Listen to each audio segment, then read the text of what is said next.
जय हिंद प्यारे साथियों। मैं आपका दोस्त दिनेश कुमार। आज हमारी प्रैक्टिस सेशन नंबर 4 है। ठीक है, बाल विकास एवं शिक्षा शास्त्र, अपना आकलन स्वयं करें, ये आपका प्रैक्टिस सेशन चल रहा है। तो आज आपका चौथा प्रैक्टिस सेट है। ठीक है, मजा आया होगा, आई होप यू, पिछले सेट में आपको। तो स्टार्ट करें आज। Yes, question number 1। राष्ट्रीय शिक्षा नीति 2020 ने किस पुरानी शिक्षा नीति को प्रतिस्थापित किया है? चलिए बताइए क्या होगा इसका। ऑप्शन पढ़ूं फिर मैं। राष्ट्रीय शिक्षा नीति 1968, क्या इसके द्वारा? राष्ट्रीय शिक्षा नीति 1975, क्या इसके द्वारा? राष्ट्रीय शिक्षा नीति 1986, कल आपने ये पढ़ा भी था, आपको दोबारा से फिर ये क्वेश्चन दिया जा रहा है। ठीक है, ध्यान लगाना है कि राइट आंसर क्या होगा इसका। राष्ट्रीय शिक्षा नीति 1992। तो बताइए बताइए क्या होगा इसका, राइट आंसर क्या होगा?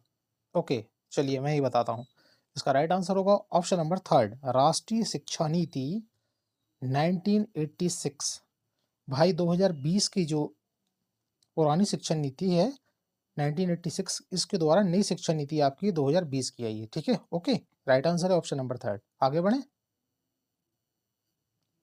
Question number 2। ओके, रेखा ने अपनी छात्राओं को भारत का मानचित्र दिखाया। ओके, रेखा नाम की एक शिक्षिका है, वो अपनी क्लास के अंदर में बच्चों को भारत का मानचित्र दिखा रही हैं। अब और अंतर्ज्ञान अनुमान के आधार पर मुख्य नगरों के स्थान बताने को उत्साहित किया जा रहा है। यह शिक्षण अवबोध का उपागम क्या कहलाएगा? क्या रटना कहलाएगा? अरे भाई, क्या रटना कहलाएगा? खोज शिक्षण कहलाएगा? क्या खोजबीन करवा रहे हैं? अभिनव अनुदेशन कहलाएगा? अनावृत शिक्षण कहलाएगा? बताइए, आ गया मजा? क्वेश्चन ठीक है ना? लैंग्वेज थोड़ा ठीक ठाक है इसकी। क्या होगा क्या होगा, बताइए बताइए। राइट आंसर होगा ऑप्शन नंबर 2, खोज शिक्षण।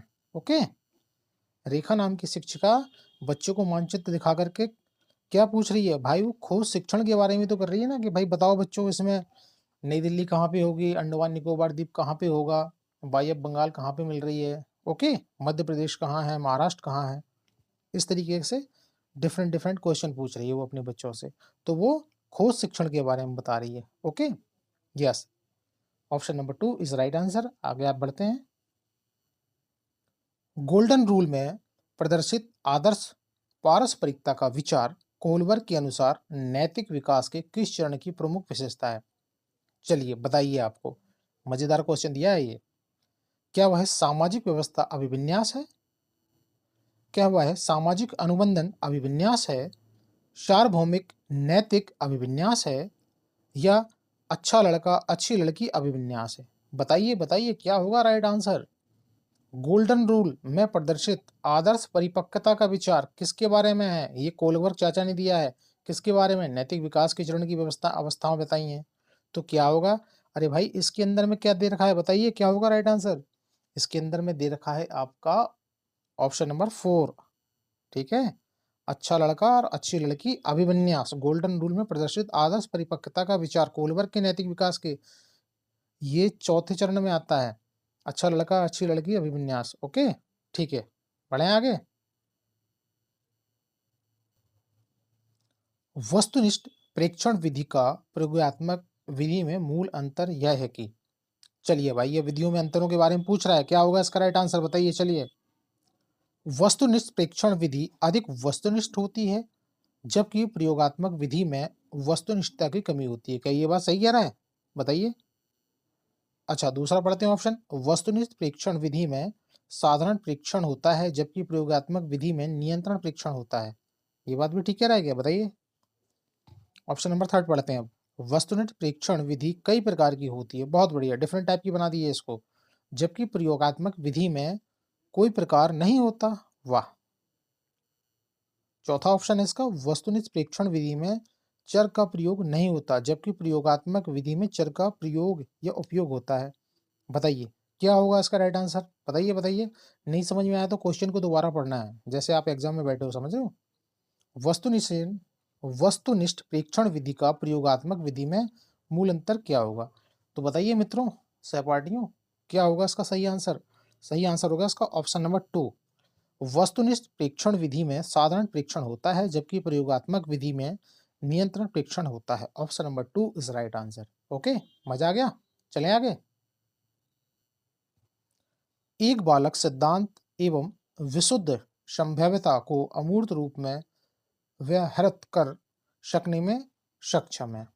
ओके, इसमें तर्क या तार्किक एवं अमूर्त विचार की संरचनाएं हैं एवं वह एक वैज्ञानिक जैसा चिंतन कर सकता है।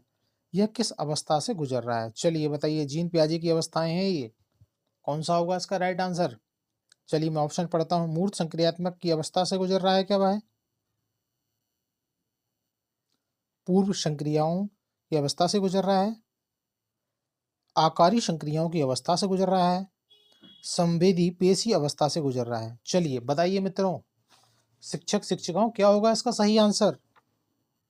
राइट आंसर होगा इसका ऑप्शन नंबर थर्ड, आकारी संक्रियाओं की अवस्था से गुजर रहा है वह। ठीक है, ओके, मजा आया? प्याजे चाचे ने भी हिला दिया ना। चलिए आगे बढ़ते हैं अब। बच्चे का विकास एक सीधा पथ नहीं है। ठीक है, ओके, अच्छी बात है ये तो। यह आगे बढ़ता है, फिर पीछे मुड़ता है, फिर आगे बढ़ता है। अरे भाई ये तो चक्रीय हो गया, चक्रीय विकास हो गया ना, आप लोगों ने पढ़ा तो है। उपरोक्त वाक्य विकास के किस सिद्धांत को दर्शाता है? क्या यह एक रूपता का सिद्धांत है? भाई एक रूपता का सिद्धांत तो लग नहीं रहा है ये। एक दिशाई विकास है? क्या एक दिशाई विकास है?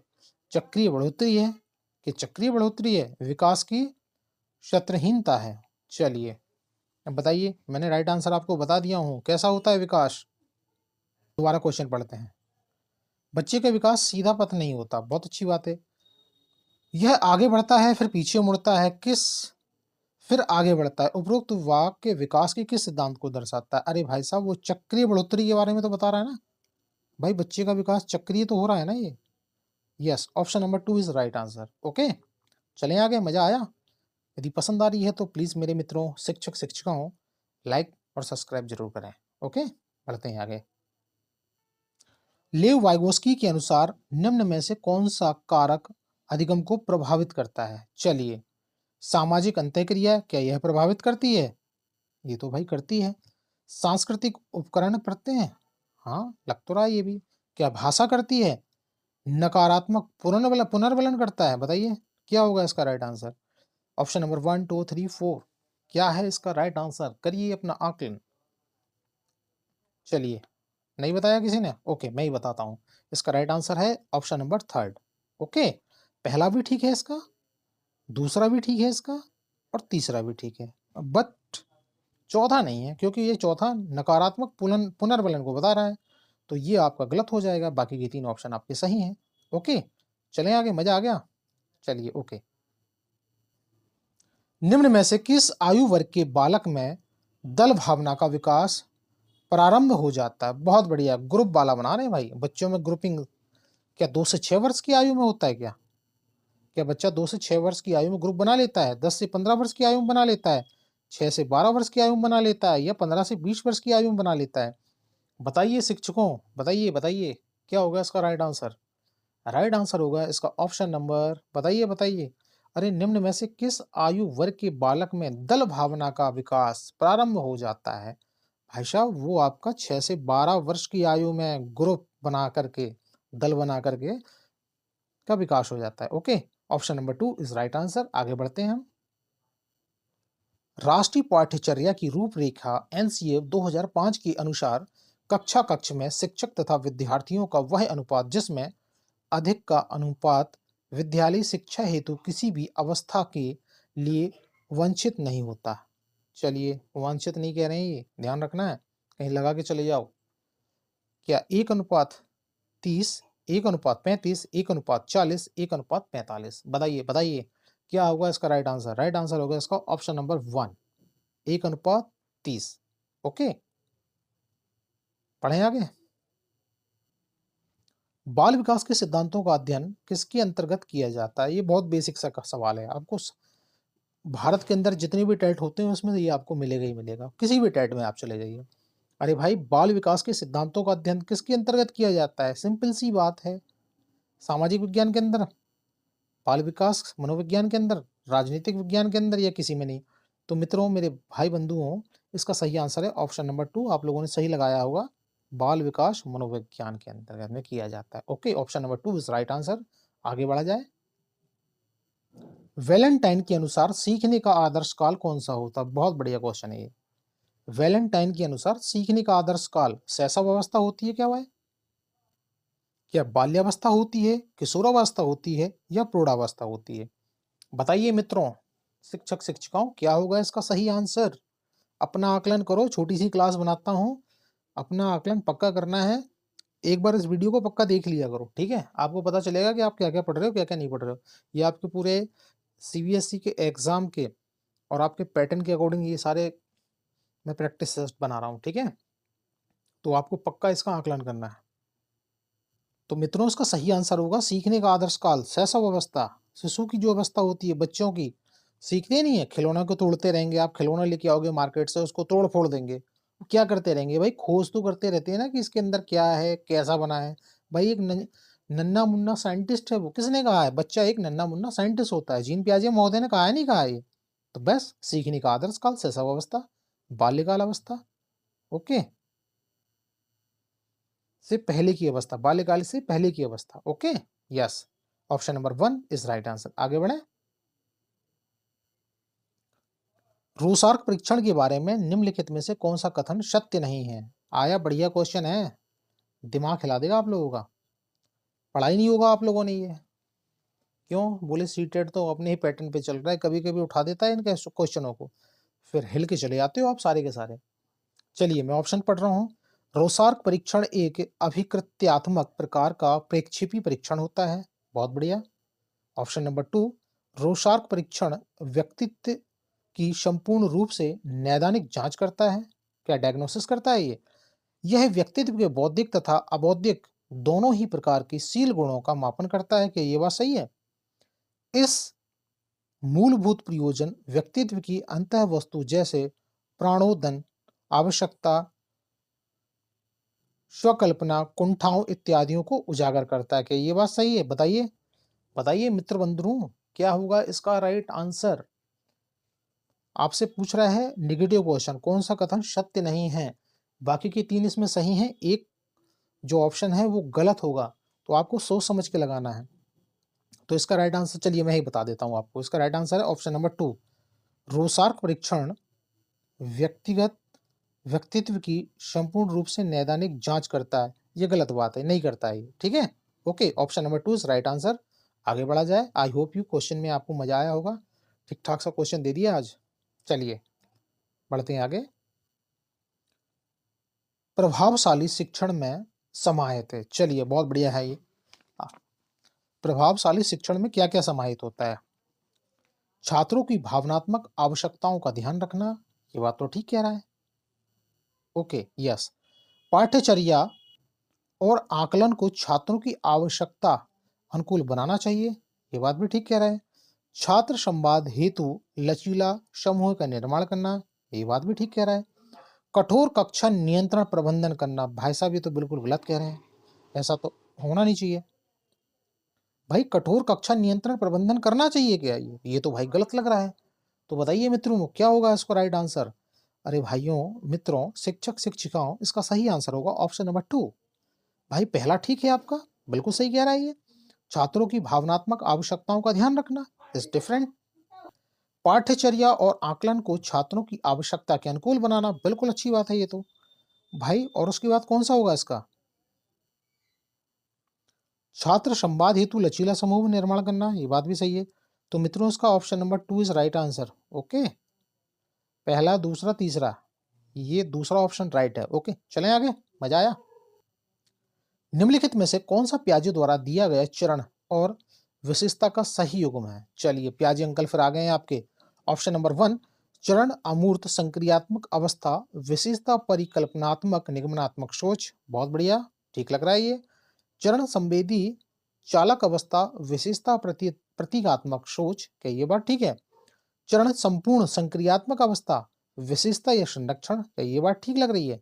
चरण मूर्त संक्रियात्मक अवस्था, विशेषता अमूर्त तर्क। चलिए बताइए क्या होगा मित्रों उसका सही आंसर? पियाजे द्वारा दिए गए चरण में विशेषता कौन सा युग्म सही है? अरे मित्रों बताइए शिक्षक शिक्षिकाओं, कौन सा राइट आंसर होगा इसका? चलिए मैं ही बताता हूं, इसका पहला सही है। चरण अमूर्त संक्रियात्मक अवस्था, विशेषता परिकल्पनात्मक निगमनात्मक सोच। Yes, option number 1 is right answer. आपका अगला क्वेश्चन है, निम्नलिखित में से कौन सा सिद्धांत समावेशी शिक्षा के दर्शन का आधार है? बहुत बढ़िया क्वेश्चन है। वह कौन सा सिद्धांत है जो समावेशी शिक्षा के दर्शन का आधार है? क्या भेदभाव करोगे? गलत। समानता कर सकते हैं? क्या नामीनीकरण कर सकते हो? या रूढ़िवादिता कर सकते हो? बताइए। इसमें दो ऑप्शन तो कट गए, आप लोगों को भी पता है। तो सही आंसर क्या है? अरे भाई मित्रों, इसका सही आंसर क्या है? अरे भैया इक्वलिटी, समानता है, नहीं है? भाई समावेशी शिक्षा में समानता तो होनी चाहिए ना। भाई किसी भी वर्ग का बच्चा क्यों ना हो, उसके साथ जब तक आप समान व्यवहार नहीं करोगे, समानता नहीं रखोगे, तो फिर क्या ये समावेशी शिक्षा का कोई अर्थ निकलेगा? नहीं निकलेगा ना। तो yes, option number 2 is right answer. आगे बढ़े, मजा लीजिए, एंजॉय करिए आज क्वेश्चनों का। विशिष्ट बालक वह है जो सामान्य अथवा औसत बालक से मानसिक, शारीरिक या सामाजिक विशेषताओं में इतना भिन्न है कि वह विद्यालयों व व्यवस्थाओं में संशोधन या विशेष सेवाएं तथा पूरक शिक्षण चाहता है, ताकि वह अपनी अधिकतम क्षमता का विकास कर सके। यह कथन किसका है? क्या क्रिक का है, क्रो एंड क्रो चाचा का है, थॉमसन चाचा का है, हार्लॉक चाचा का है? बताइए मित्रों, क्या होगा इसका सही आंसर? मित्रों, उसका सही आंसर होगा, बताइए बताइए, ऑप्शन नंबर 1 क्रिक का है। ये क्रिक चाचा ने कहा था। Okay, yes, option number 1 is right answer. आगे बढ़ा जाए। निम्न में से किस मनोवैज्ञानिक ने व्यक्तित्व की व्याख्या करने के लिए अनुदैर्ध्य दृष्टिकोण को अपनाया? बहुत बढ़िया। वह कौन से चाचा हैं जिन्होंने व्यक्तित्व की व्याख्या करने के लिए अनुदैर्ध्य दृष्टिकोण को अपनाया है? बताइए। क्या मरे चाचा हैं, प्याजे अंकल हैं, कोलबर्ग चचा हैं, या फ्राइड भैया हैं? बताइए कौन है ये? बताइए, पढ़ा होगा नहीं पढ़ा? अरे अंतर्धैर्य दृष्टिकोण। अरे मरे चचा है ना वो तो। ये आपके स्टेट टेटों में सबसे ज्यादा पूछे जाते हैं, और सी टेट पूछ लेता है कभी कभी। अनुदैर्ध्य दृष्टिकोण किसका है? फिर क्या करोगे? पढ़ते रह जाओगे, प्याजे, चोमस्की, कोलवर्ग, वाइगोस्की महोदय हैं। चलिए बढ़ा जाए आगे। स्पीयरमैन के द्विकारक बुद्धि सिद्धांत के अनुसार वह कारक जिस पर शिक्षण, प्रशिक्षण तथा पूर्व अनुभूतियों का कोई प्रभाव नहीं पड़ता वह है। चलिए, ये स्पीयरमैन आ गए, जी कारक, एस कारक, एम कारक, एन कारक वाले। ये आपके स्टेट टेट में ज्यादा पूछे जाते हैं, सी टेट में इनसे प्रश्न कम बनता है। बट ये मैंने क्वेश्चन ले लिया था क्योंकि आपका यूपी टेट का भी है ना एग्जाम। तो बताइए इसका क्या होगा राइट आंसर? स्पीयरमैन के द्विकारक बुद्धि के सिद्धांत के अनुसार वह कारक जिस पर प्रशिक्षण, प्रशिक्षण तथा पूर्व अनुभूतियों का कोई प्रभाव नहीं पड़ता। कौन सा कारक है वो? बताइए बताइए। अरे भाइयों, वो जी कारक है ना। जी चाचा जी है ना, जी भैया जी, जिस पे कोई प्रभाव नहीं पड़ता। जी जी जी जी जी करते रहो, प्रभाव पड़ेगा नहीं पड़ेगा ना। चलिए okay, option number 1 is right answer. आगे बढ़ा जाए। बालक के वर्तमान विचार, इच्छा, अनुभव तथा प्रत्यक्षण मिलकर निर्माण करते हैं। अब दोबारा पढ़ रहा हूं, एक बार फिर से समझिए, ठीक है? बालक की वर्तमान विचार, बच्चों की वर्तमान विचार, उनकी इच्छा, अनुभव तथा प्रत्यक्षण मिलकर किसका निर्माण करते हैं? क्या वह अभिप्रेरणा का निर्माण करते हैं, संपूर्ण चरित्र का निर्माण करते हैं, चेतना का निर्माण करते हैं, या असमायोजन का निर्माण करते हैं? ये तो होगा नहीं भाई, असमायोजन का निर्माण क्यों करेंगे? चलिए बताइए क्या होगा इसका सही आंसर? बताइए बताइए। अरे भाई साहब, उसकी चेतना का निर्माण करते हैं। Option number 2 is right answer. बालक के वर्तमान विचार, इच्छा, अनुभव तथा प्रत्यक्षण मिलकर चेतना का निर्माण करते हैं। Option number 2 is right answer. आगे बढ़ा जाए। बच्चों के विकास के सिद्धांत को समझना शिक्षक की सहायता करता है। बहुत बढ़िया, बहुत अच्छा क्वेश्चन है। बच्चों के विकास के सिद्धांतों को समझना शिक्षक की सहायता करता है। भाई बच्चों के जो विकास हैं, जो जो उनके डिफरेंट कंडीशंस हैं, जो सिद्धांत हैं, उससे शिक्षक को क्या सहायता होगी? क्या शिक्षार्थी सामाजिक स्तर को पहचानने लगेंगे? क्या ये बात ठीक है? शिक्षार्थी की आर्थिक पृष्ठभूमि को पहचानने में मदद मिलेगी? क्या ये बात ठीक है कि भाई ये ऊंचे घराने से है, नीचे घराने से है, कि इसके पापा जी मालदार हैं, इसके पापा गरीब हैं? क्या इससे पता चलेगा? नहीं। शिक्षार्थियों को क्यों पढ़ाना चाहिए, यह है औचित्य स्थापित करने में। क्या ये बात ठीक है? भाई ये बात तो गलत लग रही है मुझे। शिक्षार्थियों को भिन्न भिन्न अधिगम शैलियों को प्रभावी रूप से संबोधित करने में। बहुत बढ़िया, देखो अपने आप बता रहा है ना ये। क्या कह रहा है? राइट आंसर इसका है 4। शिक्षार्थियों की भिन्न भिन्न अधिगम शैलियों को प्रभावी रूप में संबोधित करने के लिए। बहुत बढ़िया है। बच्चों के विकास के सिद्धांत को समझना शिक्षक की सहायता करता है विद्यार्थियों के डिफरेंट डिफरेंट लर्निंग्स स्किल्स अधिगम शैलियों को प्रभावी रूप से संबोधित करने में। Okay, option number 4 is right answer. आगे बढ़ा जाए। एक सामाजिक रचनात्मक कक्षा, चलिए कैसी होनी चाहिए? सीखना गैर प्रासंगिक होता है, क्या ये बात ठीक है? शिक्षक कक्षा और विद्यार्थियों के सीखने पर पूर्ण नियंत्रण रखते हैं, क्या ये बात ठीक है? विद्यार्थी एक दूसरे और शिक्षकों के साथ बातचीत करके ज्ञान का निर्माण करता है, क्या ये बात ठीक है? आकलन योगात्मक और मानकीकृत है, कि ये बताइए भाई सामाजिक रचनात्मक कक्षा के बारे में पूछ रहा है, आकलन पे थोड़ी पूछ रहा है इसमें। तो क्या होगा इसका राइट आंसर बताइए मित्र बंधुओं। इसका सही आंसर है option number third. Okay, third is right answer. भाई विद्यार्थी एक दूसरों और शिक्षकों के साथ बातचीत करके ज्ञान का निर्माण करता है। भाई जब तक आपसी बातचीत नहीं करेंगे तो वो कैसे ही किसी भी चीज का किसी भी बातों को सीखेंगे, किसी भी ज्ञान का निर्माण करेंगे। यस, तो option number third is right answer. Okay, चलें आगे। अधिगम के किस सिद्धांत का मत है कि अभिप्रेरणा से उत्पन्न क्रियाशीलता ही सीखने अधिगम के लिए उत्तरदायी है? मजा आया? क्रिया प्रसूत अनुबंधन का सिद्धांत, उद्दीपक प्रतिक्रिया का सिद्धांत, संबंध प्रतिक्रिया का सिद्धांत या प्रबलन का सिद्धांत? चलिए बताइए क्या होगा इसका राइट आंसर, बताइए मित्रों। अधिगम के किस सिद्धांत का मत है कि अभिप्रेरणा से उत्पन्न क्रियाशीलता ही सीखने अधिगम के लिए उत्तरदायी होती है? किससे है इसका मतलब? भाई इसका है ऑप्शन नंबर 1 क्रिया प्रसूत अनुबंधन का सिद्धांत। Option number 1 is right answer. Okay, आगे बढ़े। निम्न में से कौन सी प्रक्रिया प्रभावशाली समस्या समाधान में बाधक है? चलिए भाई बाधकता है, ध्यान रखना। सही स्कीमा को क्रियाशील करना, क्या ये बाधक है? नहीं। प्रतिक्रिया अनमयता, क्या ये बात ठीक है? सही समस्या को पहचानना, क्या ये बात ठीक है?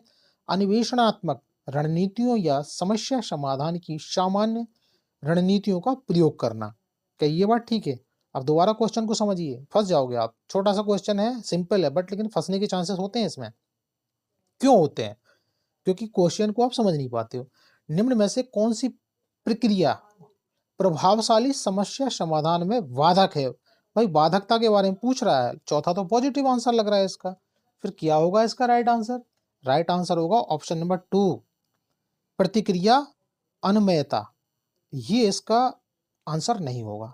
जो आपसे बाधक पूछा था या नहीं पूछा था, तो option number 2 is right answer. Okay, मजा आया? बढ़े आगे। निम्नलिखित को सम्मिलित कीजिए। ठीक है, चलिए करते हैं भाई। स्लाइड प्रोजेक्टर क्या दृश्य साधन है? टीवी श्रव्य साधन है? चार्ट दृश्य श्रव्य साधन है? आवाज का रिकॉर्डर प्रक्षेपण साधन है? बताइए मित्रों क्या होगा इसका सही आंसर?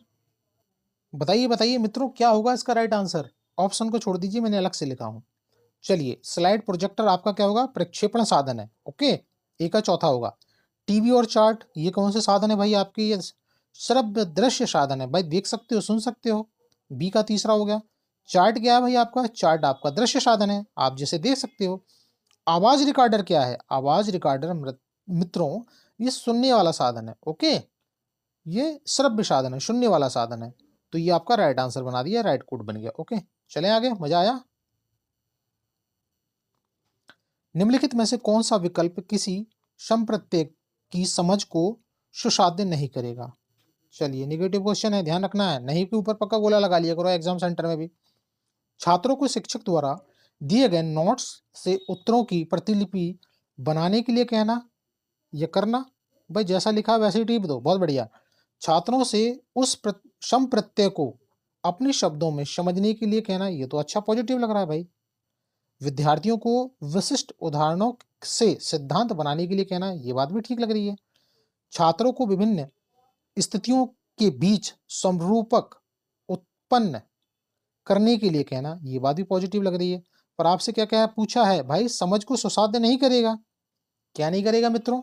बताइए इसका राइट आंसर क्या होगा? बताइए बताइए, जल्दी बताइए मित्रों। उसका सही आंसर होगा ऑप्शन नंबर 1 छात्रों को शिक्षक द्वारा दिए गए नोट्स से उत्तरों को प्रतिलिपि बनाने के लिए कहना। जैसा मास्टर जी ने लिख दिया ब्लैक बोर्ड पे, वैसा का वैसा सेम टू सेम टीप लो, यही है ना? चलिए, option number 1 is right answer. आपका अगला क्वेश्चन है, इनमें से कौन सी स्थिति बाल केंद्रित कक्षा का उदाहरण है? बहुत बढ़िया क्वेश्चन है, बेसिक सा क्वेश्चन है, लंबा कर रखा है लेकिन मजा आएगा। एक कक्षा जिसमें छात्र समूह में बैठे हैं और शिक्षक बारी बारी से प्रत्येक में जा रहा है। बहुत बढ़िया। कक्षा या एक कक्षा जिसमें छात्रों का व्यवहार शिक्षक द्वारा दिए जाने वाले पुरस्कार और दंड द्वारा नियंत्रण होता है, ये तो होगा नहीं भाई, गलत है। एक कक्षा जिसमें शिक्षक निर्देश देता है और छात्रों को नोट्स याद करने के लिए कहता है, रट्टा मरवा रहा है, ये गलत लग रहा है भाई। एक कक्षा जिसमें छात्र जो चाहे कर सकते हैं जबकि शिक्षक उन्हें चुपचाप देखता रहता है, कि ये बात ठीक है? बताइए मित्रों, क्या होगा इसका राइट आंसर? इसमें से कौन सी स्थिति बाल केंद्रित कक्षा का उदाहरण है? तो मित्रों, इसका सही आंसर होगा ऑप्शन नंबर 1। अब क्यों होगा, देखिए। एक कक्षा है जिसमें छात्र समूह में बैठे हैं, स्टडी कर रहे हैं, ग्रुप लर्निंग कर रहे हैं, ग्रुप डिस्कशन कर रहे हैं, और शिक्षक बारी बारी से हर एक ग्रुप में जाता है, प्रत्येक ग्रुप में जाता है, उनका अवलोकन करता है, ध्यान रखता है, पूछता है, समझता है उनकी बातों को। तो वो क्या है, बाल केंद्रित शिक्षा है ना। तो option number 1 is right answer. Okay. आयोग ने इसका चौथा भी माना है, बट ये एथेंटिक आंसर ऑप्शन नंबर 1 होगा इसका। Yes, option number 1 is right answer. आगे बढ़ते हैं। कोई शिक्षक अपने शिक्षार्थियों का निदानात्मक परीक्षण इसलिए करता है जिससे कि उसे पता चल सके, भाई क्या बात है, डायग्नोसिस वाला परीक्षण चल रहा है, ये क्या पता चलेगा इससे? शिक्षार्थियों की अधिगम प्रकृति का, कि भाई उनकी प्रकृति कैसी है, वो किस तरीके से सीखने की, ये बात ठीक है। शिक्षार्थियों की कठिनाइयों का, कि भाई वो डिफरेंट डिफरेंट चीज कैसे कैसे सीख रहे हैं, ये बात ठीक है। शिक्षार्थियों के शारीरिक विकास का, कि उनकी लंबाई कैसे बढ़ रही है, ये बात ठीक है, ये तो गलत लग रही है भाई, काट दो इसको। शिक्षार्थियों की पारिवारिक पृष्ठभूमि का, बहुत बढ़िया, ये धनवान घर से है, ये गरीब घर से, गलत नहीं होगा, बताइए। अब दोनों में से कौन सा इसका राइट आंसर है? निदानात्मक डायग्नोसिस परीक्षण है इसीलिए करता है जिससे उसे पता चले, क्या पता चले बताइए भाई? भाई इससे उन्हें पता चलेगा कि भाई विद्यार्थियों को किस चीज में कठिनाई अधिक हो रही है, वो किस लिए अधिगम नहीं कर पा रहे हैं। Option number 2 is right answer. Okay, चलो ओके, आगे बढ़ते हैं अब। अरे भाई, लाइक सब्सक्राइब करना भूल जाते हो यार, मजे ले लो क्लास का। चलिए भाई, मेरा तो काम है, बाकी आप लोग अपना काम करो, करना है करो, नहीं करना है मत करो, लेकिन गुरु के लिए गुरु दक्षिणा बहुत आवश्यक होती है दोस्तों, ध्यान रखना है। चलिए आगे बढ़ते हैं, आपका अगला क्वेश्चन है, अभिकथन। अच्छा चलिए भाई, ए, नया अधिगम पूर्ववर्ती तथ्यों और सूचनाओं पर आधारित होना चाहिए और बच्चे जो भी पहले से जानते हैं उससे संबंधित होना चाहिए। बात तो ठीक लग रही है। चलिए अब आर पे चलते हैं। बच्चे एक रेखीय तरीके से नहीं बल्कि चक्रीय ढंग से सीखते हैं, ये बात भी ठीक लग रही है। अब इसके नीचे कूट दे रखे हैं, कूट आप पढ़ लीजिए और राइट आंसर मुझे बताइए, मैं कूट नहीं पढ़ूंगा, टाइम बर्बाद नहीं करूंगा। तो मेरे मित्रों, उसको सही आंसर क्या होगा, बताइए बताइए। इसका सही आंसर होगा ए बी सी डी। कौन सा है, पहला दूसरा तीसरा चौथा? अरे मित्रों, दोनों कथनी तो सही है ना इसके, ए और आर दोनों सही हैं, और आर भैया ए भैया की सही व्याख्या कर रहा है। तो yes, option number 1 is right answer. भाई पूर्व ज्ञान ही नए ज्ञान को सीखने में मदद करता है, और बच्चों का जो विकास होता है चक्रीय ढंग से होता है, चक्रीय होता है, वर्तुलाकार होता है। मैंने पहले भी आपको एक क्वेश्चन ले लिया था, तो उसी में से बना के दे दिया आपको। तो option number 1 is right answer. आपका अगला क्वेश्चन है, शिक्षा की नई प्रतिवेदनाएं यह दिखा रही हैं कि विद्यार्थी प्रत्याशित अधिगम स्तरों से कम प्रदर्शन कर रहे हैं। इस दूरी को समझने के लिए विश्लेषण की प्रथम इकाई क्या होनी चाहिए? चलिए भाई, क्या वह तंत्र होना चाहिए, बच्चा होना चाहिए, समुदाय होना चाहिए, या अभिभावक होना चाहिए? बहुत बढ़िया, माँ बाप को और घसीट लाओ, तुम मत पढ़ाओ उनको, है ना। आजकल तो ट्रेंड में चल रहा है भाई, मास्टर नहीं पढ़ाएंगे लेकिन गार्जियन माता पिता जरूर पढ़ाएंगे।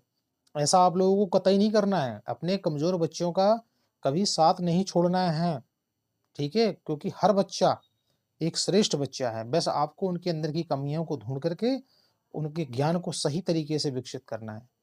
ओके, यस, बताइए। तो इसका राइट आंसर है ऑप्शन नंबर 1, तंत्र। ओके, आ गया मजा, बढ़े आगे। जब कोई छोटी बच्ची ऊंट को पहली बार देखती है तो वह उसे ऊंची पीठ वाला घोड़ा कहती है। बहुत बढ़िया, बहुत पहले का क्वेश्चन है ये प्रीवियस क्वेश्चन है, लेकिन इसको थोड़ा सा मॉडिफाइड करके दिया गया है। पियाजे के सिद्धांत में है, यह किसका उदाहरण है? क्या वह संरक्षण का उदाहरण है, केंद्रीकरण का उदाहरण है, या जीववाद का उदाहरण है, या समावेशन का उदाहरण है? बताइए मित्रों, क्या होगा इसका सही आंसर?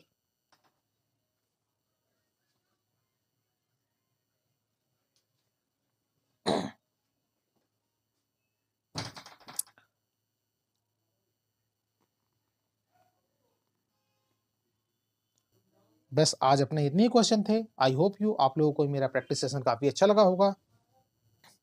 अच्छा लगा होगा तो प्लीज लाइक सब्सक्राइब जरूर करें। अपनी सर के लिए गुरु दक्षिणा के तौर पे एक कमेंट जरूर करें, लाइक सब्सक्राइब जरूर करें और शेयर भी करें, क्योंकि और भी भाई लोगों का भला हो जाएगा। क्योंकि एक शिक्षक ही दूसरे शिक्षक की भावनाओं को समझ सकता है। ओके, चलिए, तो मिलते हैं आपको अगली क्लास में, अगले प्रैक्टिस सेशन में। अब आपको डेली एक प्रैक्टिस सेशन में आपको दूंगा जब तक आपका एग्जाम ना हो। ओके, मजा आया? प्लीज, तो thank you so much all of you. Please like और सब्सक्राइब जरूर करें अपने सर के लिए, अपने भाई के लिए एक गुरुदक्षिणा समझ के जरूर करें। ओके, तो मिलते हैं अगली क्लास में। Okay, take care, bye bye, ध्यान रखें अपना। जय हिंद।